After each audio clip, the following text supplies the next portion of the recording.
अस्सलामुअलैकुम, this is Moid Pirzada near Washington. Pakistan में 10 नवंबर 2024 इतवार का दिन जो है उसे ख़त्म हुए हुए कई घंटे जो है वो बीत चुके हैं। मेरा प्लान ये था कि मैं आज अपने किंडल के ऊपर बैठ के कुछ किताबें वगैरह पढ़ूंगा, बहुत सी रीडिंग करूंगा, थोड़ा सा अपने दिमाग को इम्प्रूव करने की कोशिश करूंगा और वीलॉग जो है वो मैं नहीं करूंगा। फिर मैंने एक तस्वीर देखी आर्टिफिशियल इंटेलिजेंस से जनरेटेड, आई थिंक बिलाल साहब हैं जिन्होंने वो मेरे बारे में बनाई, जो मैंने ट्वीट भी किया है। उसमें मुझे खासा स्कॉलरली करके उन्होंने दिखाया और मुझे उसके बाद मुझे ख्याल आया कि उस तस्वीर को इस्तेमाल करके मैं आर्टिफिशियल इंटेलिजेंस का जो इम्पैक्ट है उसे डिस्कस करूंगा एक वीलॉग में, कि किस तरह से जो एआई है वो इंडस्ट्रियल रेवोल्यूशन की तरह दुनिया की शक्ल को और दुनिया के तमाम निज़ाम को और उसकी सियासत को तब्दील कर देगी।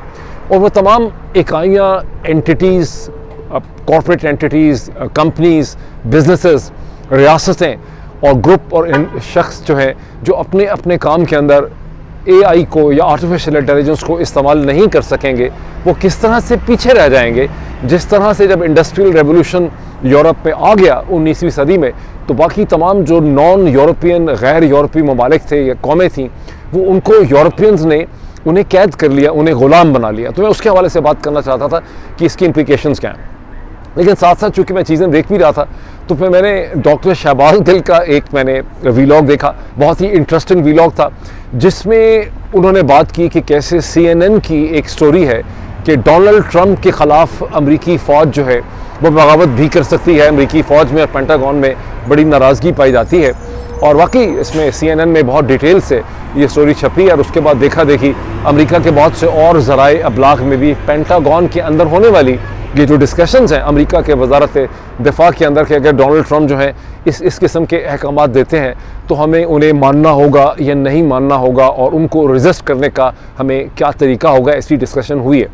और ख़ुद डॉक्टर शहबाज गिल ने भी टूवर्ड्स द एंड ऑफ इस जो उन्होंने 5, 6, 7, 8 मिनट उसकी डिस्कशन की, मेरा ख्याल है 8-10 मिनट डिस्कशन की, तो उसमें ज़्यादा ही की बल्कि, तो उसमें उन्होंने शहबाज गिल ने आखिर में इस उम्मीद का इजहार किया कि अमेरिका की फ़ौज जो है वो डोनाल्ड ट्रंप को इस तरह से रेजिस्ट जो है वो नहीं कर सकेगी और डोनाल्ड ट्रंप के साथ लोग खड़े हैं और अगर ऐसी कोई रेजिस्ट करने की कोशिश की तो अमेरिका के लोग जो है वो सड़कों के ऊपर निकल आएंगे, बिकॉज अमेरिका जो है वो पाकिस्तान नहीं है। तो उन्होंने कहा कि ऐसा नहीं हो सकेगा।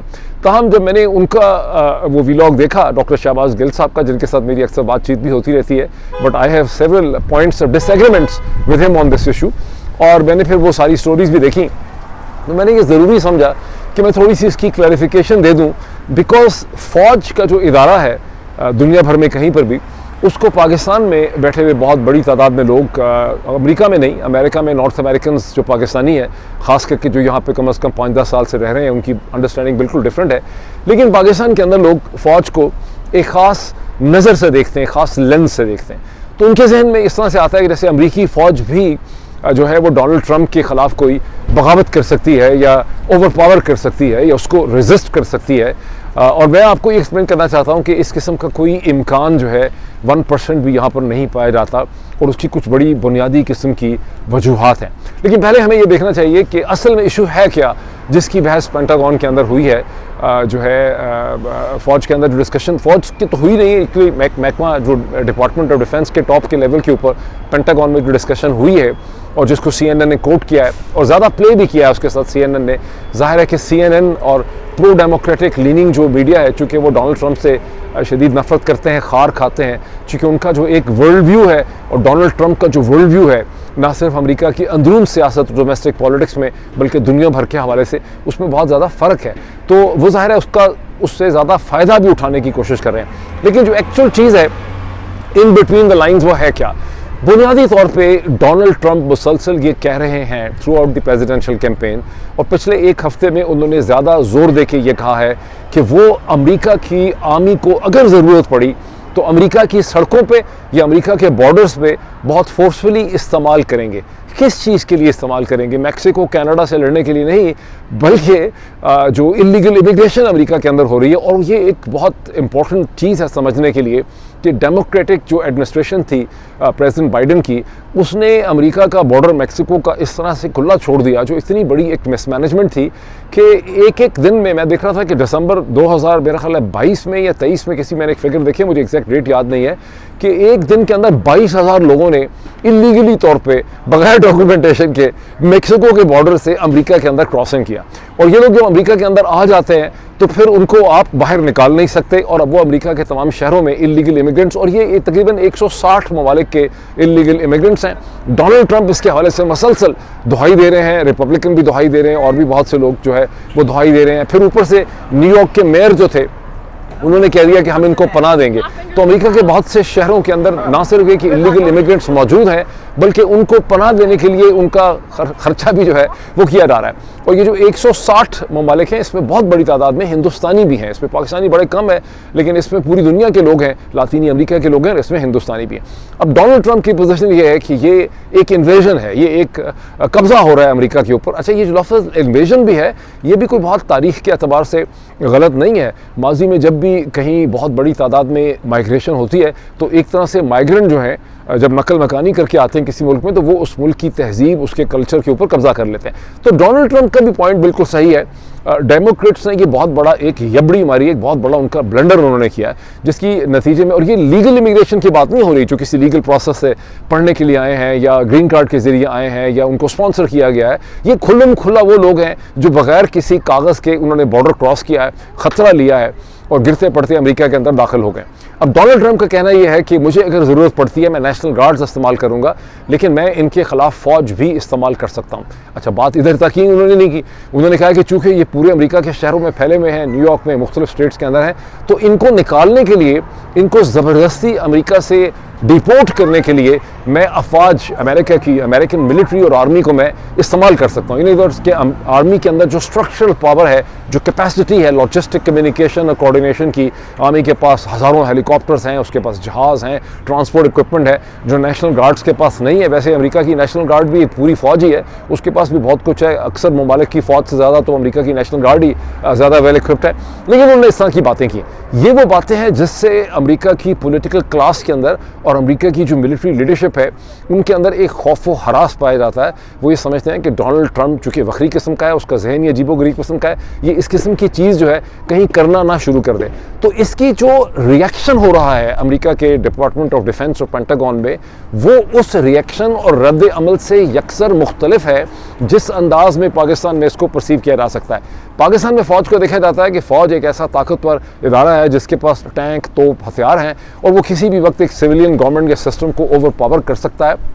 अमेरिका में और यह कि फ़ौज का मूड ख़राब हो गया तो फ़ौज पता नहीं क्या कर सकती है। अमेरिका के अंदर जो पॉलिटिकल मुसलमा असूल है जिसको फ़ौज खुद पूरी तरह से फॉलो करती है रिलीजियसली, वो ये कि फ़ौज का अमेरिका की पॉलिटिक्स के अंदर, अमेरिका की डोमेस्टिक सरजमीन के अंदर और अमेरिका के डोमेस्टिक पॉलिटिकल अफेयर्स को सेटल करने में बिटवीन डिफरेंट फैक्शंस, यानी रिपब्लिकन डेमोक्रेट्स की पॉलिसी डिसएग्रीमेंट के दरमियान में या किसी भी पार्टी की पॉलिसी डिसएग्रीमेंट में, लेफ्ट और राइट के झगड़े के अंदर, ये लेबर मूवमेंट को कुचलने के लिए अमेरिका की फ़ौज को आप इसमें इन्वॉल्व नहीं कर सकते। अमेरिका की फ़ौज एक पॉलिटिकल एनिमल है। आपको याद है कि जब एक जनरल जो थे उन्होंने, इसे कहते हैं अफगानिस्तान में रोलिंग स्टोन को उन्होंने इंटरव्यू दे दिया, उन्होंने अमेरिका की उस वक्त की ओबामा एडमिनिस्ट्रेशन के बारे में कुछ अल्फाज कह दिए कि पॉलिटिकल लीडरशिप जो है वो बड़ी इनेप्ट है, तो उनको बुलाया गया और उनको फौरी तौर पे खड़े खड़े समरली तौर पे उनको वहाँ से डिसमिस कर दिया गया। इसी तरह जनरल पैट्रियस जो थे, बहुत ही सेलिब्रेटेड अमेरिकन जनरल थे, एक पूरी कमांड को हेड करते रहे और अमेरिका की जो इराक की कमांड थी, मिडिल ईस्ट की कमांड थी, सेंटकॉम पता नहीं किसको हेड करते रहे, और उसके बाद वो CIA के डायरेक्टर थे। जब अपनी गर्लफ्रेंड जो बहुत ही खूबसूरत थी वैसे, उसके साथ उन्होंने अपने नोट्स शेयर की, डायरी शेयर की, तो जब वो बात आउट हुई तो कैसे खड़े खड़े जनरल पैट्रियस जो है उनको ओबामा ने ही उनको फारिग कर दिया था। तो अमेरिका के अंदर असल बुनियादी प्रिंसिपल है वो ये है कि फ़ौज का डोमेस्टिक पॉलिटिक्स के अंदर, अमेरिका की सरजमीन के अंदर जो है उसका किसी किस्म का कोई काम नहीं। अब जब डोनाल्ड ट्रंप ये कहते हैं कि मैं फ़ौज को यूज़ करूंगा for something which is purely political, ये उनका पॉलिटिकल आइडियल है, ये अमेरिका की रियासत का, ये अमेरिका की पॉलिटिकल क्लास का कंसेंसस नहीं है अमेरिका की सियासत का कि आप फ़ौज को इस्तेमाल कर सकते हैं लोगों को डिपोर्ट करने के लिए, या आप इलीगल बॉर्डर से जो एंट्री हो रही है उसके लिए आप अमेरिका की फ़ौज को इस्तेमाल करेंगे। तो जब डोनाल्ड ट्रंप ये चीज़ कहते हैं तो वो एक अपनी पॉलिटिक्स को, अपने पॉलिटिकल विजन को इम्पोज करना चाहते हैं और उसको इम्पोज करने के लिए वो फ़ौज की मदद हासिल करना चाहते हैं। तो ये वो चीज़ है जिसके ऊपर बड़ी सख्त रेजिस्टेंस है। और इसी हवाले से अच्छा, सेकेंडली जब उन्होंने कह दिया कि मैं रीशफल कर दूंगा बहुत बड़ी तादाद में ब्यूरोक्रेसी को, और उन्होंने इशारा किया नेशनल सिक्योरिटी मिलिट्री में, वहाँ पे खौफ ये पाया जाता है कि अमेरिका की जो इंतज़ामिया है उसमें प्रेसिडेंट सिस्टम ऑफ स्पॉइल्स में अपनी एक पॉलिटिकल टीम तो लेकर आता ही है। तो department of state, treasury, pentagon, जितने भी डिपार्टमेंट्स है, CIA, उसके टॉप पे जितने भी ऑफिसर्स आते हैं वो पॉलिटिकल अपॉइंटीज होते हैं और प्रेसिडेंट उनको लेकर आता है। जब एक नया प्रेसिडेंट आता है तो वो उनमें से 99.99% लोगों को फारिग कर देता है और वो अपनी टीम लेके आता है जो सैकड़ों लोगों की होती है। ये कोई 10, 12, 15 लोग नहीं होते, ये 300, 500, 600, 700, 1000 तक लोग होते हैं जिनको वो इंडक्ट करता है और उसके बाद भी जिसको वो चाहे उसके लिए जॉब क्रिएट करता है। लेकिन जो रेगुलर सिविल सर्वेंट हैं, जो रेगुलर आर्मी के लोग हैं, जो एक लेवल पे जाके ख़त्म हो जाते हैं, प्रेसिडेंट उनकी रीशफल्स जो हैं वो नहीं कर सकता, बिकॉज ये ब्यूरोक्रेसी जो है ये रवायती तौर पे जो है ये एक पॉलिटिकल समझी जाती है। डोनाल्ड ट्रंप ने ऐसी भी बातें की हैं कि वो जो है एक नॉन पॉलिटिकल जो क्लास है सिविल सर्वेंट्स की, ये ब्यूरोक्रेट्स की, उनको भी रीशफल कर सकते हैं। उनके रीजंस खैर पॉलिटिकल नहीं है, उनके रीजंस एफिशिएंसी के हैं, कॉम्पिटेंस के हैं। तो इस हवाले से भी डिस्कशन हुई है कि अगर वो ऐसे करेंगे तो उसका क्या करना होगा। तो करना ये नहीं होगा कि बंदूकें और टैंक लेके सड़कों पे आना होगा, करना ये होगा कि आपको लीगल उसका रास्ता निकालना पड़ेगा। ये बैटल कोर्ट्स में होगी, ये बैटल कांग्रेस के अंदर होगी, ये बैटल सेनेट में होगी, ये बैटल हाउस ऑफ रिप्रेजेंटेटिव में होगी, ये डिफरेंट किस्म की असेंबलीज जो हैं उनके अंदर ये बैटल होगी। तो ये मैं चाहता था कि इसको मैं थोड़ा सा क्लियर कर दूं।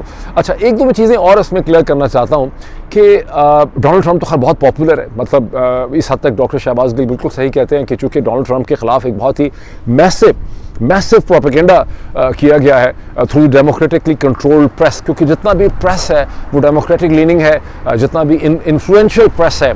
आप बरतानिया से जो पब्लिकेशन इकोनॉमिस्ट छपती है वो अब बरतानिया की पब्लिकेशन तो रही ही नहीं, वो अब खालिस्तान एक अमेरिकन मैगजीन बन चुका हुआ है। इसी तरह न्यूयॉर्क टाइम्स है, वाशिंगटन पोस्ट है, LA टाइम्स है, ये सारे के सारे जो हैं ये सारे के सारे डेमोक्रेटिक लीनिंग है। बिकॉज जितनी भी इंटेलेक्चुअल क्लास है अमेरिका की, जो इंतहाई पढ़ी लिखी क्लास है, वो सारी की सारी डोनाल्ड ट्रंप के खिलाफ है और कम पढ़े लिखे लोग by and large Donald Trump को सपोर्ट करते हैं।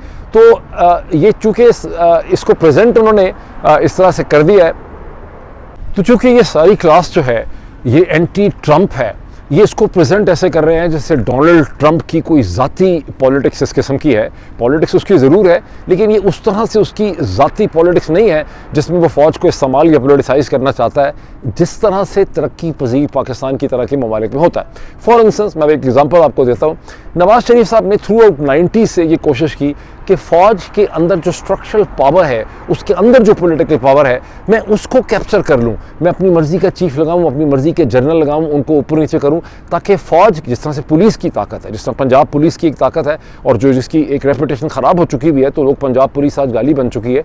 तो नवाज शरीफ साहब की कोशिश ये थी कि मैं फ़ौज के अंदर जो प्रेस्टीज, रिस्पेक्ट और ताकत है उसको मैं अपने सियासी मकासद के लिए इस्तेमाल करूँ, ताकि मेरा ख़ानदान तहद्दे क़यामत जो है, मेरी बेटियाँ, मेरे बच्चे और फिर उनके बच्चे और उनके बच्चे और उनके बच्चे जो हैं वो तहद्दे क़यामत पाकिस्तान पर हुकूमत करें। और उनका फार्मूला ये था कि अगर हम फ़ौज अपनी बना लें, और उन्होंने देखा ये कि मशरक़ वस्ता के जो ममालिक हैं, जिस तरह मुत्तहिदा अरब इमारत है, कतर हैं, वहाँ पर शाही ख़ानदान बैठे हैं, फ़ौज उनकी अपनी होती है, फ़ौज का चीफ भी अपना होता है, उसका साला भी अपना होता है, उसका सेकंड भी अपना होता है, थर्ड इन भी अपना होता है। तो नवाज शरीफ साहब का वो मॉडल था और उस पर अच्छा, अब ज़ाहिर है कि पाकिस्तान के अंदर लोग अगर उसको स्टेट ना भी कर सकें तो उनको पता है कि ये एक मॉडल जो है वो एग्जिस्ट करता है। अमेरिका में इस किस्म का कोई मॉडल सिरे से एग्जिस्ट कर ही नहीं सकता, क्योंकि अमेरिका की पूरी जो केमिस्ट्री है वो बिल्कुल डिफरेंट है। एक जो मैं कमेंट्स और करूं तो मैं बात को ख़त्म करूं, यहाँ ठंड भी बहुत ज़्यादा है, शदीद किस्म की।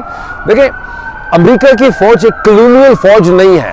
पाकिस्तान और हिंदुस्तान की जो फ़ौज है ये एक कॉलोनियल स्ट्रक्चर है, जिसे अंग्रेज़ों ने लोकल पॉपुलेशन को दबा के रखने के लिए, सप्रेस करने के लिए और कंट्रोल करने के लिए बनाया था। इसीलिए इनकी छावनियाँ दूर रखी गई, इनकी ईथॉस दूर खड़ी की गई, इनकी रेजिमेंट्स इस किस्म की बनाई गई कि रेजिमेंटल झंडे के साथ उन्हें प्यार है और वो रेजिमेंटल झंडे के साथ उनकी शनाख्त और आइडेंटिटी है। इंडिया की आर्मी का मुझे नहीं पता क्या कन्फिग्रेशन है, लेकिन बहुत महीने पहले हम सब लोग जो हैं, जहाँ डॉक्टर शहबाज गिल भी थे और जहाँ पर हैदर मेहदी साहब भी थे, अलाबामा में हमें डॉक्टर्स और फिजिशियंस के ग्रुप में बुलाया था एक कॉन्फ्रेंस और सेमिनार के लिए। तो वहाँ पर इनफैक्ट आई मस्ट से कि डॉक्टर अहद मेरा ख्याल है उसके मेन ऑर्गेनाइज़र थे, उन्होंने बहुत बेहतर उसकी मैनेजमेंट की।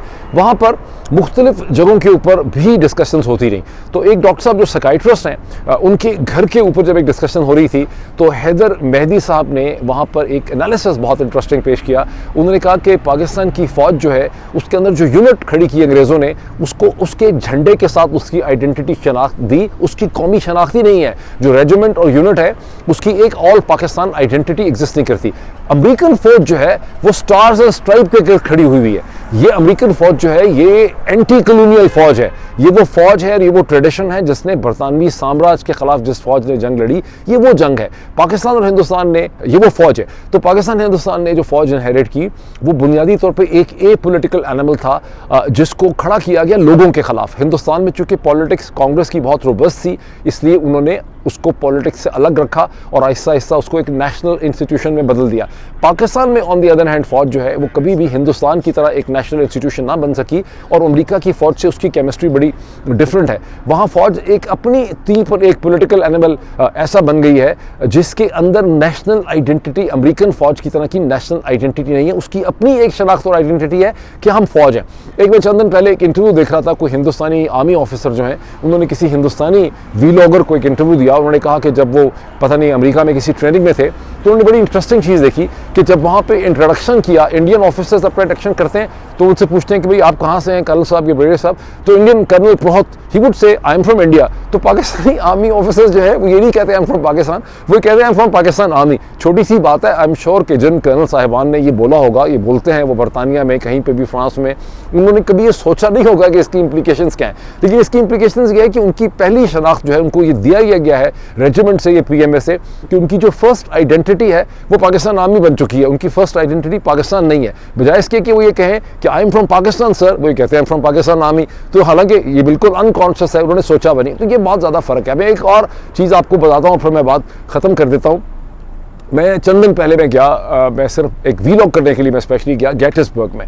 गेटिसबर्ग वाशिंगटन से 2 घंटे दूर एक छोटा सा टाउन है जिसकी तारीखी अहमियत ये है कि बहुत ही पिक्चरस टाउन है, लेकिन उसकी तारीखी अहमियत ये है कि वहाँ पर अमेरिका की जो सिविल वॉर है 19th सेंचुरी की, जो 1861 से 1865 तक लड़ी गई, जिसमें एक तरफ प्रेसिडेंट अब्राहम लिंकन थे और दूसरी तरफ कॉन्फेडरेट फोर्सेस थी, वो जो जंग लड़ी गई उसका एक बहुत ही डिसाइसिव बैटल ग्राउंड जो है वो गेटिसबर्ग है। आप में से जो भी लोग पाकिस्तानी अमेरिकन हैं और नहीं गए गेटिसबर्ग में, आपको 1-1.5 दिन वहाँ ज़रूर गुजारना चाहिए। वैसे तो वो इतनी तारीखी जगह है और वहाँ इतना अच्छा एक म्यूज़ियम है और इतनी कुछ है कि वहाँ पर उसको एब्जॉर्ब करने के लिए कम से कम 2-3 दिन तो होने चाहिए। मैंने 1.5 दिन वहाँ पे गुजारा। अच्छा, जब मैंने वहाँ 1.5 दिन गुजारा तो वहाँ पर उन्होंने इसे कहते हैं एक ट्रेल क्रिएट किया हुआ है कई मील लंबा, जिसमें आप पैदल भी चल सकते हैं, गाड़ी में भी चल सकते हैं, जिसको ऑटो ट्रेल कहते हैं। और उस ऑटो ट्रेल में 16 मकामात ऐसे हैं जहाँ इंपॉर्टेंट बैटल्स के मोनूमेंट्स भी हैं, उसकी यादगारें भी हैं। और फिर आपको एक ऐप मिलती है, जब हर पॉइंट पे आप पहुँचते हैं तो उस ऐप से आप सुन सकते हैं 15-20 मिनट कि इस मुकाम पर जो बैटल हुई थी उसकी क्या अहमियत है। तो जब मैं वो ऐप सुन रहा था गाड़ी में और खड़े होकर मुख्तलिफ जगहों पे, तो इसे कहते हैं एक मुकाम पे वो एक्सप्लेन करते हैं कि जो कन्फेडरेट फोर्सेस थी, जो सदर्न फोर्सेस थी, जिन्होंने 11 स्टेट्स ने एक कॉन्फेडरेसी बना रखी थी। ध्यान कीजिए कि यूनाइटेड स्टेट्स के 2 टुकड़े हो चुके हुए थे उस वक्त 1861 में, और जो कन्फेडरेसी थी सदर्न फोर्सेस की, उसमें वर्जीनिया भी था, उसके अंदर टेक्सास भी था, उसमें लुजियाना भी था, उसमें और भी बहुत सी स्टेट थी। 11 स्टेट्स जो हैं वो रेबल कर चुकी थी।